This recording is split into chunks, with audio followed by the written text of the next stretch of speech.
High, তো চলে আসছি নতুন আরো একটা ভিডিও নিয়ে। তো সবাই কেমন আছো? আশা করছি সবাই ভালো আছো, আর আমিও খুব ভালো আছি। তো দেখো, আমি তো রেডি হয়ে গেছি, আজকে যাবো একটু ঘুরু করতে। তো দেখো, এই দেখো আমার এটা হচ্ছে ব্যাগ আজকে যাওয়ার জন্য।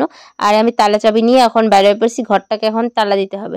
তো তালা দিয়ে বারবার এই যে এইভাবে করে চেক করে নিচ্ছিলাম, ভুলে যাই তো মনে হচ্ছিল। তো তারপর দেখো আমি কিন্তু বাড়ির থেকে বেরোয় পড়ছি।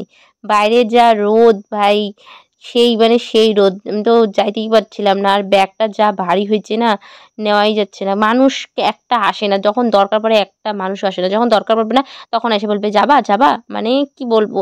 তারপর দেখো অনেক কষ্টে মষ্ট করে বাস স্ট্যান্ডে আমি পৌঁছালাম। তা বাস স্ট্যান্ডে এসে দেখি তো গাড়ি কেন দাঁড়ায় আছে, আমি তো প্রথমে দেখে বুঝতেই পারছিলাম না। তো প্রথমে আর একটু যায় দেখি এখানে একটু, তারপরে আমি দেখতেছি কি গাড়িগুলো সব দাঁড়ায় আছে, এত জাম পড়ছে। দেখো কোথা থেকে এত ট্রাকগুলো সব এখানে দাঁড়ায় পড়ছে, কেন বা আমি তো জানি না। তারপরে আমি বাস স্ট্যান্ডে এসে দাঁড়ায় আছি, আমি ভাবছিলাম যে আদৌ কি যাইতে পারবো আজকে।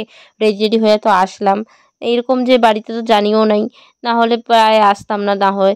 তারপর দেখো এই যে গাড়িগুলো যে এত এইভাবে জ্যাম হয়ে বসে আছে, কি করব, গাড়ি কি আসবে কিনা, বাস আজকে আসবে কিনা তাও আমি জানি না।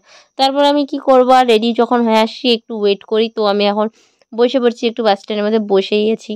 তো আমি বলছিলাম যে এই যে রেডি হয়ে আসছি, এখন যদি যাইতে না পারি ব্যাপারটা কেমন হবে। তো দেখো বসেই আছি, বাসের জন্য ওয়েট করতেছি। তো তারপর দেখা যাক বাস আসে কি না। তো দেখো ফাইনালি কিন্তু বাস আসলো অনেকক্ষণ ওয়েট করার পর। তো আমি বাস পেয়ে গেছি, তো এখন আমি বসে পড়ছি। তো আমি কোথায় যাচ্ছি সেটাই তো বলা হলো না। তো আমি যাচ্ছি আজকে আলিপুরে একটু।